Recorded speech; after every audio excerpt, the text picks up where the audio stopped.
हजरत सुलेमान अलैहिस्सलाम का वाक़या। अस्सलाम अलैकुम प्यारे दोस्तों, आज हम बात करेंगे हजरत सुलेमान अलैहिस्सलाम के बारे में। हजरत सुलेमान अलैहिस्सलाम की कुछ मुख्तलिफ वाक़यात के बारे में। प्यारे दोस्तों, अल्लाह तबारक व तआला ने हजरत सुलेमान अलैहिस्सलाम को बेमिसाल हुकूमत और सल्तनत से नवाजा था। हजरत सुलेमान अलैहिस्सलाम परिंदों और चींटियों की आवाज़ भी सुनते और समझते थे। प्यारे दोस्तों, हजरत सुलेमान अलैहिस्सलाम का वाक़या तफसील से लिखा गया है। हजरत सुलेमान अलैहिस्सलाम का वाक़या। हजरत सुलेमान अलैहिस्सलाम जिनको ऐसी बेमिसाल हुकूमत व सल्तनत हासिल थी कि सिर्फ सारी दुनिया पर ही नहीं बल्कि जिन्नात, हैवान और हवा पर भी उनकी हुकूमत थी। हजरत सुलेमान अलैहिस्सलाम को अल्लाह तबारक व तआला ने ऐसा बादशाह बनाया कि सारी दुनिया में उन जैसा कोई ना हुआ। आपसे बढ़कर बादशाहत भी किसी की ना हो सकी, क्योंकि खुद सुलेमान अलैहिस्सलाम ने यह दुआ की थी कि इलाही मुझे ऐसी सल्तनत अता फरमा की जो मेरे बाद किसी को हासिल ना हो। जिन्नात सुलेमान अलैहिस्सलाम के हुक्म से बुलंद व बाला इमारतें तामीर करते थे, दरिया में गोता लगाकर उनसे हीरे जवाहरात और मोती वगैरह निकालते थे। दूसरे जो काम आम इंसानों की ताकत से ज्यादा होते थे, आप वो काम जिन्नातों से लिया करते थे, जो जिन आपकी हुक्म से सरताबी करते हैं या शरारतें करके काम में रुकावट डालते या दूसरों को तंग करते तो आप उन्हें जंजीरों में जकड़ कर कैद खाने में डाल देते, और ये आप पर अल्लाह की तरफ से बहुत बड़ा इनाम और एहसान था।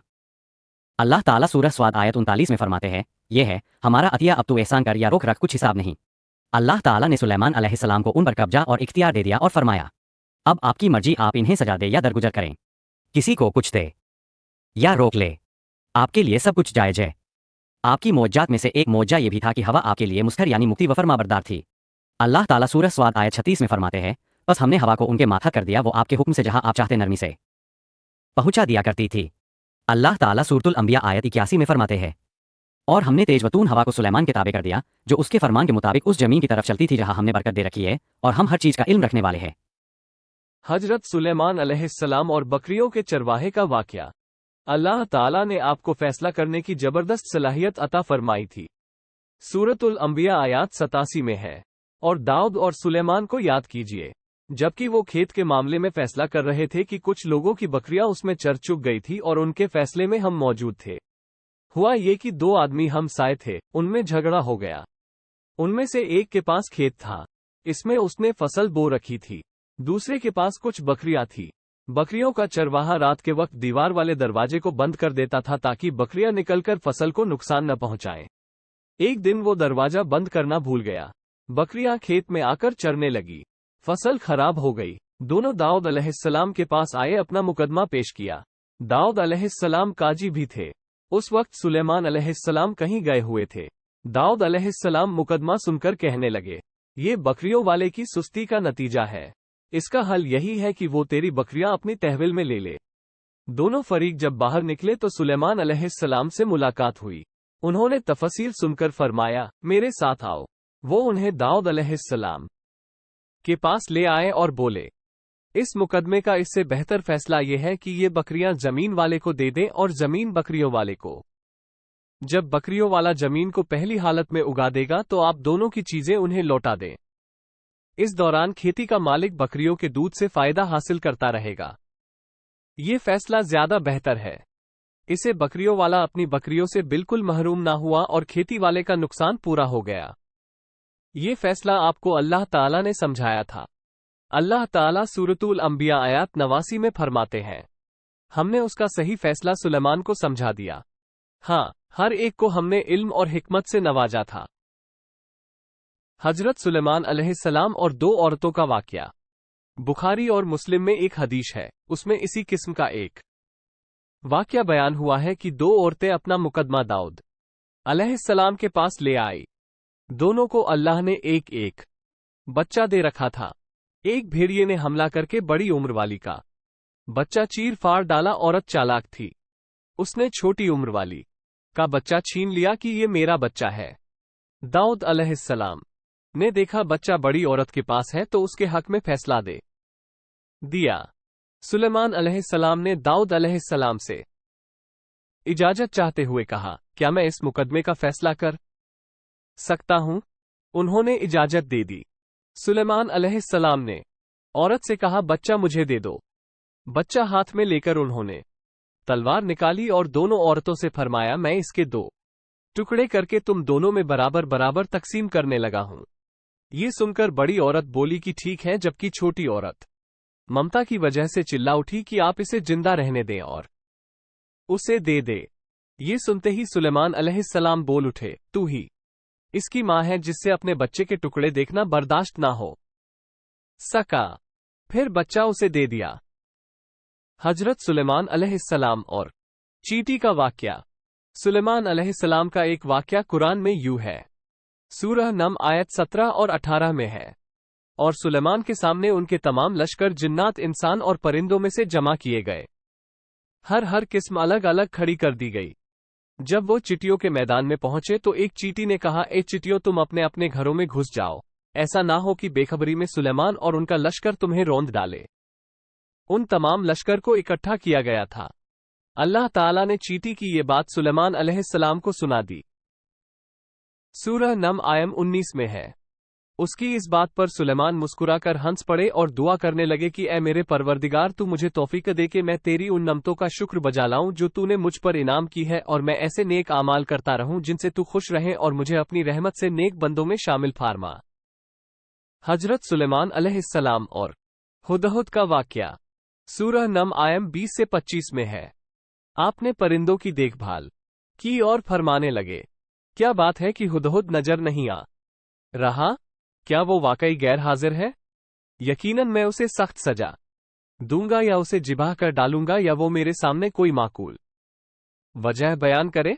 कुछ ज्यादा देर ना गुजरी थी कि उसने आकर कहा, मैं एक ऐसी खबर लाया हूं कि आपको उसकी खबर ही नहीं, और मैं इस सभा की एक सच्ची खबर आपके पास लाया हूं।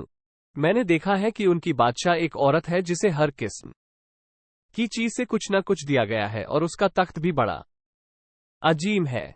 मैंने उसे और उसकी कौम को अल्लाह ताला को छोड़कर सूरज को सजदा करते हुए पाया है। शैतान ने उन्हें बहला फुसलाकर सीधे रास्ते से हटा दिया है। बस वो हिदायत पर नहीं आते कि उसी अल्लाह को सजदा करे जो आसमानों और जमीनों की पोशीदा चीजों को बाहर निकालता है, और जो कुछ तुम छुपाते और जाहिर करते हो वो सब कुछ जानता है। हुदहुद ने अल्लाह तबारक व ताला की ये शिफात इसलिए बयान की कि ये अपनी हिस्स के जरिए जमीन में पानी वाले हिस्से का पता चला लेता है। सुलेमान अलैहिस्सलाम को भी यही हुदहुद बताया करता था कि पानी कहाँ है। फिर आप जिनके जरिए पानी निकलवाते थे, ये इत्तिला सुनकर सुलेमान अलैहिस्सलाम हैरान हुए। आपने हुदहुद से कहा, हम अभी तुम्हारी बात की तस्दीक कर लेते हैं। सूरह नम आयात 27 और 28 में है। सुलेमान ने कहा, अब हम देखेंगे कि तुमने सच कहा है या तू झूठा है। मेरे इस खत को ले जाकर उन्हें दे दे। फिर उनके पास से हटा और देख कि वो क्या जवाब देते हैं। हजरत सुलेमान और मल्लिका ए बिल्किश का वाकया। आपने एक खत लिखकर उसे दिया। हुदहुद वो खत लेकर मालिक ए बिल्किश के महल पहुंचा। खत उसके सामने गिराकर खुद दीवार पर जा बैठा। खत देखकर मलिक ए बिल्किश ने कहा, वो कहने लगी, ए सरदारों, मेरी तरफ एक खत डाला गया है जो सुलेमान की तरफ से है, और जो बख्शिश करने वाले मेहरबान अल्लाह के नाम से शुरू है, ये कि तुम मेरे सामने सरकसी ना करो और मुसलमान बनकर मेरे पास आ जाओ। उसने कहा, ए मेरे सरदार हो, तुम मेरे इस मामले में मुझे मशवरा दो। मैं किसी अम्र का कतई फैसला जब तक तुम्हारी मौजूदगी और राय ना हो नहीं किया करती। और सब ने जवाब दिया कि हम ताकत और कुव्वत वाले, सख्त लड़ने भिड़ने वाले हैं। आगे आपको इख्तियार है, आप खुद ही सोच लीजिए कि हमें आप क्या कुछ हुक्म फरमाती है। उसने कहा कि बादशाह जब किसी बस्ती में घुसते हैं तो उसे उजाड़ देते हैं और वहां के बाइज्जत लोगों को जलील कर देते हैं, और ये लोग भी ऐसा ही करेंगे। मैं उन्हें एक हदिया भेजने वाली हूं, फिर देख लूंगी कि काशिफ क्या जवाब लेकर लौटते हैं। मल्लिका ए बिल्किश ये अंदाजा करना चाहती थी कि सुलेमान अलैहिस्सलाम किस किस्म के बादशाह हैं और ये कि वो उनके खिलाफ लड़ सकेंगे या नहीं। चुनाचे उसने फिलिस्तीन की तरफ बेशुमार तोहफे रवाना किए ताकि लड़ाई की नौबत न आए। लेकिन जब ये तोहफे सुलेमान अलैहिस्सलाम के पास पहुंचे तो आप गजबनाक हो गए। बस जब काशिफ सुलेमान अलैहिस्सलाम के पास पहुंचा तो आपने फरमाया, क्या तुम माल से मुझे मदद देना चाहते हो? मुझे तो मेरे रब ने उससे बहुत बेहतर दे रखा है जो उसने तुम्हें दिया है। बस तुम ही अपने तोहफे से खुश रहो। जाओ, उनकी तरफ वापस लौट जा। हम उनके मुकाबले पर वो लश्कर लाएंगे जिनके सामने पढ़ने की उनमें ताकत नहीं, और हम उन्हें जाली लो बस करके वहां से निकाल बाहर करेंगे। काशिफ उनका जवाब सुनकर और ये सूरत ए हाल देखकर दहशतजदा हो गए। انہوں نے بلقیس کے پاس جاکر ساری حقیقت بیان کر دی۔ مالک بلقیس نے انہیں پیغام بھجوایا کہ ہم اسلام قبول کرنے کے لیے تیار ہیں۔ سلیمان علیہ السلام تک اس کا پیغام پہنچا تو آپ اپنے درباریوں کی طرف متوجہ ہوئے۔ آپ نے فرمایا، ایسے سرداروں تم میں سے کوئی ہے جو ان کے مسلمان ہو کر پہنچنے سے پہلے ہی اس کا تخت مجھے لا دے؟ تو ایک جنات کہنے لگا، آپ اپنی مجلس سے اٹھے، اس سے پہلے میں اسے آپ کے پاس لا دیتا ہوں۔ یقین مانیے کہ میں اس پر قادر ہوں، اور ہوں بھی امانت دار۔ جس کے پاس کتاب کا علم تھا وہ بول اٹھا کہ آپ پلک جھپکائے، اس سے بھی پہلے میں اسے آپ کے پاس پہنچا سکتا ہوں۔ جب آپ نے اسے اپنے پاس موجود پایا تو فرمانے لگے، یہی میرے رب کا فضل ہے تاکہ وہ مجھے آزمائے کہ میں شکر گزاری کرتا ہوں یا ناشکری۔ شکر گزار اپنے ہی نفع کے لیے شکر گزاری کرتا ہے، اور جو ناشکری کرے تو میرا پروردگار بے پرواہ اور کرم کرنے والا ہے۔ حکم دیا کہ اس کے تخت کی صورت بدل دو تاکہ معلوم ہو جائے کہ یہ راہ پا لیتی ہیں یا ان میں سے ہوتی ہے جو راہ نہیں پاتے۔ تخت لانے والے آدمی کے متعلق جو یہ آیا ہے کہ اس کے پاس کتاب کا تھا، تو مفسرین کا اس کے بارے میں اختلاف ہے کہ وہ کون تھا۔ قرآن کریم کی الفاظ سے جو معلوم ہوتا ہے وہ اتنا ہی ہے کہ وہ کوئی انسان ہی تھا جس کے پاس کتاب الہی کا علم تھا۔ اللہ تعالیٰ نے کرامت اور اعجاز کے طور پر اسے یہ قدرت دے رکھی تھی کہ پلک جھپکتے ہی وہ تخت لے آیا۔ پھر سلیمان علیہ السلام نے تخت میں تبدیلی کا حکم دیا۔ تخت میں تبدیلی کا حکم سن کر اس میں سے ہیرے جواہر نکال دیے گئے اور دوسری جگہوں پر لگا دیے گئے۔ سورہ نم آیت 42 اور 43 میں ہے۔ پھر جب وہ آ گئی تو اس سے کہا گیا کہ ایسا ہی تیرا بھی تخت ہے۔ اس نے جواب دیا کہ یہ گویا وہی ہے، ہمیں اس سے پہلے ہی فلم دے دیا گیا تھا، اور ہم مسلمان تھے۔ اسے انہوں نے روک رکھا تھا کہ جن کی وہ اللہ کو چھوڑ کر پرستش کرتی رہی تھی، یقیناً وہ کافر لوگوں میں سے تھی۔ اب سلیمان علیہ السلام کی ملکہ بلقیس سے گفتگو شروع ہوئی، پھر وہ اسے تخت کے پاس لے آئے۔ اس سے پوچھا، کیا تیرا تخت بھی اسی طرح کا ہے؟ اس نے بہت اچھا اور فصاحت سے بھرپور جواب دیا۔ اس نے نہ تو یہ کہا کہ ہاں، کیونکہ وہ تو اپنا تخت پیچھے شبا کے علاقے میں چھوڑ آئی تھی، یہاں کیسے آ سکتا تھا؟ نہ اس نے یہ کہا کہ نہ، کیونکہ یہ وہی محسوس ہو رہا تھا، البتہ اس میں قدرے تبدیلی محسوس ہو رہی تھی۔ اس نے عجیب جملے میں جواب دیا کہ یہ وہی لگتا ہے۔ سلیمان علیہ السلام یہ جواب سن کر حیران ہوئے۔ اب آپ نے اسے اپنی سلطنت کا غلبہ دکھانے کے لیے ایسا منظر دکھایا جو کسی بشر نے آج تک نہیں دیکھا۔ چنانچہ آپ اسے ایک محل میں لے گئے، یہ مکمل طور پر شیشے کا تھا، اس سے دوسرے طرف دیکھا جا سکتا تھا۔ فرش بھی شیشے کا تھا، شیشے کے نیچے پانی چھوڑا گیا تھا، پانی چلتا رہتا تھا۔ آپ اسے لیے اندر داخل ہوئے تو وہ بہت حیران ہوئی کہ محل میں پانی بہہ رہا ہے۔ اس نے اپنا لباس کچھ اوپر کر لیا کہ بھیگ نہ جائے۔ اس نے اپنا پاؤں پانی پر رکھنا چاہا تو وہ شیشے پر پڑا اور زیادہ حیران ہوئی اور شرمندہ بھی کہ دھوکہ کھا گئی، اور یہ سب کچھ جنات کے ذریعے تیار کرایا گیا تھا۔ سورہ نم آیات 44 میں اللہ تعالیٰ فرماتے ہیں، اس سے کہا گیا کہ محل میں چلی چلو، جسے دیکھ کر یہ سمجھ کر کہ یہ ہوج ہے۔ اس نے اپنی پنڈلیاں کھول دی۔ سلیمان نے کہا، یہ ایسا محل ہے جس میں نیچے بھی شیشے جڑے ہوئے ہیں۔ کہنے لگی، میرے پروردگار، میں نے اپنی جان پر ظلم کیا، اب میں سلیمان کے ساتھ اللہ رب العالمین کی فرمانبردار بنتی ہوں۔ یہ عظیم سلطنت دیکھ کر وہ جان گئی کہ سلیمان علیہ السلام صرف بادشاہ ہی نہیں، نبی بھی ہے۔ چنانچہ اس نے فوراً ایمان قبول کر لیا۔ حضرت سلیمان اور مسجد اقصی کا اتہاس۔ سلیمان علیہ السلام کا سب سے بڑا کارنامہ یہ ہے کہ آپ نے مسجد اقصی تعمیر کروائی۔ اس کی پہلی تعمیر یعقوب علیہ السلام نے کرائی تھی۔ صحیح حدیث میں ہے کہ رسول اللہ صلی اللہ علیہ وسلم سے پوچھا گیا، زمین میں کون سی مسجد سب سے پہلے تعمیر کی گئی؟ آپ نے فرمایا، مسجد حرام، یعنی مکہ معظمہ والی مسجد۔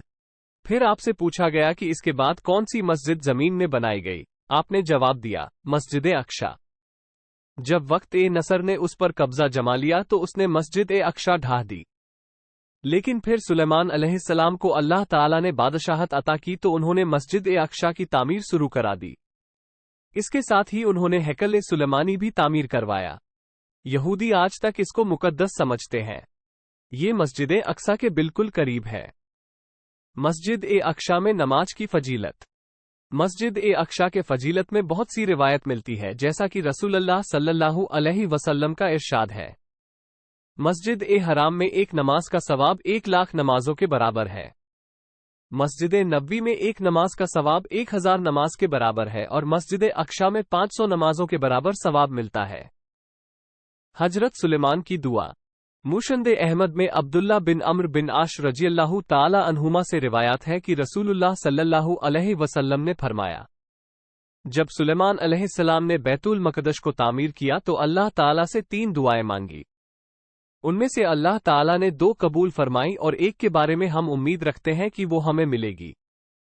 انہوں نے پہلا سوال یہ کیا کہ مجھے ایسی حکومت دے جو تیری حکومت کے موافق ہو، یعنی عدل و انصاف کی فراوانی ہو اور کسی پر ظلم جاتی نہ ہو۔ اللہ تعالیٰ نے یہ دعا قبول فرمائی۔ دوسرا سوال یہ کیا، مجھے ایسا ملک عطا فرمائے جو میرے سوا کسی شخص کے لائق نہ ہو۔ اللہ تعالیٰ نے یہ دعا بھی قبول فرما لی۔ تیسرا سوال یہ کیا کہ جو شخص بھی گھر سے نکلے اور وہ مسجد اقصی میں نماز پڑھنے کا ارادہ رکھتا ہو تو وہ اپنے گناہوں سے اس طرح نکل جائے جس طرح کے پیدائش کے دن تھا۔ اس تیسرے سوال کے متعلق رسول اللہ صلی اللہ علیہ وسلم نے فرمایا، امید ہے یہ دعا اللہ تعالیٰ نے ہمارے لیے رکھ لی ہو۔ حضرت سلیمان علیہ السلام کی وفات۔ اللہ تعالیٰ نے انہیں اس قدر طاقت اور قدرت عطا فرمائی تھی، لیکن اس کے باوجود آپ بشر تھے، اور موت ہر بشر کو پہنچ کر رہتی ہے۔ انسان جس قدر بھی قدرت حاصل کر لے، جتنا بھی غلبہ پا لے، جتنی بھی عظمت حاصل کر لے، لیکن موت سے نہیں بچ سکتا۔ اللہ تعالیٰ نے تو نبی کریم صلی اللہ علیہ وسلم کے متعلق فرمایا ہے، سورۃ الجمعہ آیت 30 میں ہے، بے شک خود آپ کو بھی موت کا مزہ چکھنا ہے اور یہ سب بھی مرنے والے ہیں۔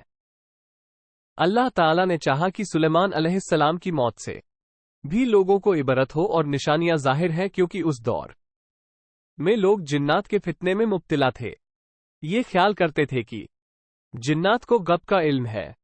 اللہ تعالیٰ نے چاہا کہ لوگوں کو سلیمان علیہ السلام کی موت کے ذریعے بتائے کہ جنات کو علم غیب نہیں ہے۔ ایک دن سلیمان علیہ السلام نے جنات کو سختی کے ساتھ مشق کیا اور وہ آپ کے سامنے کام کرنے لگے۔ آپ ان کی نگرانی کرتے رہتے۔ جنات کے دلوں میں آپ کا بہت خوف تھا۔ آپ انہیں سستی کرنے پر سخت سزا دیتی تھے۔ آپ کھڑے ان کی نگرانی کر رہے تھے۔ اس وقت آپ کی عمر 150 سال تھی۔ جنات بیت المقدس کی تعمیر میں مصروف تھے۔ ایسے میں آپ نے اپنا عصاف پکڑا اور اس پر اپنی ہتھیلیاں ٹکا دی، پھر ہتھیلیوں پر اپنا سر رکھ دیا۔ اس طرح ان کی نگرانی کرتے رہیں۔ اسی حالت میں اللہ تعالیٰ نے آپ کی روح قبض کر لی، تاہم آپ کی آنکھیں کھلی رہیں۔ ادھر جنات مسلسل کام میں لگے رہے۔ وہ یہی خیال کرتے رہے کہ سلیمان علیہ السلام زندہ ہے اور انہیں دیکھ رہے ہیں۔ آپ کا خلیفہ آیا تو وہ جان گیا آپ کے انتقال کر گئے ہیں، لیکن اس نے بھی جنات پر یہ بات ظاہر نہ کی۔ اس طرح 2 سال گزر گئے۔ جنات اس قدر نگرانی پر حیران تھے، وہ دیکھ رہے تھے کہ 2 سال سے سلیمان علیہ السلام نے حرکت تک نہیں کی، پلک تک نہیں جھپکی۔ ادھر اللہ تعالیٰ نے دیمک کو سلیمان علیہ السلام کے عشا پر مسلط کر دیا۔ وہ اندر ہی اندر لاٹھی کو کھوکھلا کرتے رہے۔ آخر لاٹھی ٹوٹ گئی، سلیمان علیہ السلام زمین پر گر گئے۔ اس وقت جنات کو پتا چلا کہ انہیں فوت ہوئے تو عرص دراز ہو چکا ہے۔ تب انسانوں کو بھی معلوم ہو گیا کہ جنات کو غیب کا علم نہیں ہے۔ اللہ تعالیٰ سورہ سبا آیت 14 میں فرماتے ہیں، پھر جب ہم نے ان پر موت کا حکم بھیج دیا تو ان کی خبر جنات کو کسی نے نہ دی، سوائے دیمک کے جو ان کے عصا کو کھا رہا تھا۔ پس جب سلیمان گر پڑے تو اس وقت جنات نے جان لیا کہ اگر وہ غیب دان ہوتے تو اس جلت کے عذاب میں مبتلا نہ رہتے۔ اس طرح اللہ تعالیٰ نے لوگوں کو بتا دیا کہ جنات بھی مخلوق ہے، غیب دان نہیں، اللہ تعالیٰ ہی ان پر قادر ہے۔ کنکلوژن۔ ہمیں امید ہے کہ قرآن اور حدیث کی روشنی میں آپ کو حضرت سلیمان علیہ السلام کا یہ قصہ پسند آیا ہوگا۔ اگر آپ کو یہ پوسٹ اچھا لگا ہو تو اپنے دوستوں اور پریوار والوں کے ساتھ شیئر ضرور کریں۔ کہیں اللہ تبارک و تعالی ہمیں اور آپ کو سیدھے راستے پر چلنے کی توفیق عطا فرمائے۔ آمین۔